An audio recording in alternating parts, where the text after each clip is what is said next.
നമ്മുടെ രാജ്യത്ത് വംശീയ കലാപം തുടങ്ങി വെച്ചതും ഹിന്ദുത്വയുടെ വളർച്ചയെ ഏറ്റവും കൂടുതൽ സഹായിച്ചതും കോൺഗ്രസ് ആണെന്ന് പറയുകയാണ് പ്രമുഖ എഴുത്തുകാരൻ NS മാധവൻ. മൂന്നാമത് നിയമസഭ അന്താരാഷ്ട്ര പുസ്തകോത്സവത്തിൽ മീറ്റ് ദി ഓതർ സെഷനിൽ S ഹരീഷുമായി സംസാരിക്കുന്ന അവസരത്തിലാണ് അദ്ദേഹം ഈ കാര്യങ്ങൾ പറഞ്ഞത്. ഇന്ദിരാഗാന്ധിയുടെ മരണത്തിന് ശേഷം ഡൽഹിയിൽ നടന്ന സിഖ് വിരുദ്ധ കലാപത്തിന്റെയും വംശീയ കൂട്ടക്കൊലയുടെയും എല്ലാം പശ്ചാത്തലത്തിലാണ് പിന്നീട് നടന്ന തെരഞ്ഞെടുപ്പിലെല്ലാം കോൺഗ്രസ് 400-ൽ കൂടുതൽ സീറ്റുകൾ നേടിയതെന്നും NS മാധവൻ പറഞ്ഞു. അന്ന് ചോരക്ക് പകരം ചോര എന്ന കൊലവിളിയുമായി സിഖ് വിഭാഗക്കാരെ തെരഞ്ഞുപിടിച്ച് ആക്രമിച്ചു, കൊലപ്പെടുത്തി. ഇന്ദിരാഗാന്ധിയുടെ മരണം പോലും അറിയാത്ത തീവണ്ടികളിൽ സഞ്ചരിച്ചിരുന്ന ആർമി യൂണിഫോമിലുള്ള സിഖുകാരെ പോലും വെറുതെ വിട്ടില്ല. പ്രധാനമന്ത്രിക്ക് ആദരാഞ്ജലി അർപ്പിക്കാനെത്തിയ സിഖുകാരെയും അക്രമികൾ കൊലപ്പെടുത്തുകയായിരുന്നു. സിഖുകാരുടെ ഉടമസ്ഥയിലുള്ള കടകളും ടാക്സികളുമെല്ലാം തീയിട്ട് നശിപ്പിച്ചു. അധികാരികളും പോലീസും ഇതെല്ലാം നോക്കി നിൽക്കുകയായിരുന്നു. കലാപം ആരംഭിച്ച നവംബർ 1 ഉച്ചയോടെ തന്നെ പട്ടാളം ഇറങ്ങാൻ സജ്ജരായിരുന്നു. പക്ഷേ ഇറങ്ങിയത് വൈകിട്ടാണ്, അതും കലാപം അധികം ബാധിക്കാത്ത സ്ഥലങ്ങളിൽ. ഇന്ദിരാഗാന്ധിക്ക് വെടിയേറ്റതറിഞ്ഞ് യമൻ സന്ദർശനം റദ്ദാക്കി ഇന്ത്യയിലേക്ക് മടങ്ങുകയായിരുന്ന അന്നത്തെ രാഷ്ട്രപതി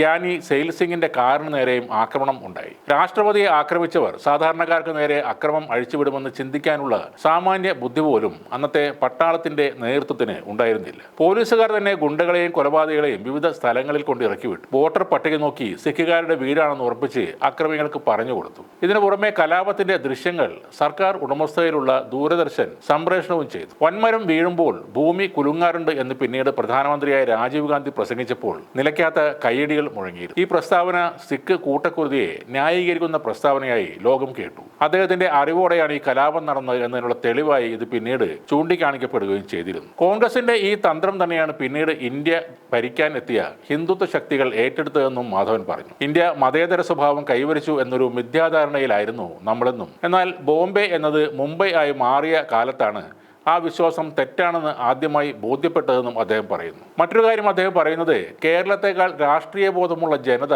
വടക്കേ ഇന്ത്യക്കാരാണെന്നാണ്. അവരുടെ ജീവിത പ്രശ്നങ്ങളിൽ ഒരു വിട്ടുവീഴ്ചയ്ക്കും ഒരു തരത്തിലും അവർ തയ്യാറാകില്ല എന്നതാണ് യാഥാർത്ഥ്യം. കഴിഞ്ഞ ലോക്സഭാ തെരഞ്ഞെടുപ്പിൽ കേരളത്തെക്കാൾ രാഷ്ട്രീയ ബോധത്തോടെ വോട്ട് ചെയ്തത് വടക്കേ ഇന്ത്യക്കാരാണെന്നും മോദി സർക്കാർ വീണ്ടും അധികാരത്തിൽ വരരുതെന്ന് അവർ ആഗ്രഹിച്ചിരുന്നുവെന്നും അതുകൊണ്ട് മാത്രമാണ് BJPക്ക് ഒറ്റയ്ക്ക് ഭരിക്കാനുള്ള അവസരം നഷ്ടമായതെന്നും അദ്ദേഹം പറഞ്ഞു. എന്നാൽ രാജ്യത്ത് നിർഭയമായി എഴുത്ത് തുടരാനാകുന്ന പച്ചത്തുരുത്താണ് കേരളമെന്നും അദ്ദേഹം പറയുന്നു. ചരിത്രം ആസ്പദമാക്കി എഴുതുന്നവർ കുറയുന്നില്ലെന്നും അവർ നിശബ്ദരാക്കപ്പെടുകയാണെന്നും പറഞ്ഞ അദ്ദേഹം ചരിത്ര സത്യങ്ങളെ മായ്ച്ചു കളയാനുള്ള ശ്രമങ്ങൾ ഇപ്പോഴും നടക്കുന്നതായും ചൂണ്ടിക്കാട്ടി. കേരളവും തമിഴ്നാടും പോലെ ചുരുക്കം ചില ഇടങ്ങൾ മാത്രമേ സ്വതന്ത്രമായ എഴുത്ത് അനുവദിക്കുന്നുള്ളൂവെന്നും വടക്കേ ഇന്ത്യയിൽ സത്യം എഴുതുന്നവർക്ക് താമസിക്കാൻ വീട് പോലും കിട്ടാത്ത സ്ഥിതിയാണ് ഇപ്പോൾ ഉള്ളതെന്നും അദ്ദേഹം പറഞ്ഞു. രണ്ടാം ലോക മഹായുദ്ധകാലത്ത് ഇതേപോലത്തെ സ്ഥിതിയായിരുന്നു ഉണ്ടായിരുന്നതെന്നും അന്നത്തെ കൂലിയെഴുത്തുകാരെ ഇന്ന് കാലം ചവറ്റുകുട്ടയിൽ തള്ളിയെന്നും അവരുടെ പേര് പോലും ഓർമ്മകളിലില്ലെന്നും NS മാധവൻ പറയുന്നു. എഴുത്തിലും ചലച്ചിത്രങ്ങളിലും പ്രാദേശിക ഭാഷയുടെ മൂല്യം വർദ്ധിപ്പിക്കാൻ തുടക്കം കുറിച്ചത് MT ആണ്. എല്ലാത്തരം വായനക്കാരെയും തൃപ്തിപ്പെടുത്തിയ എഴുത്തായിരുന്നു MTയുടേതെന്നും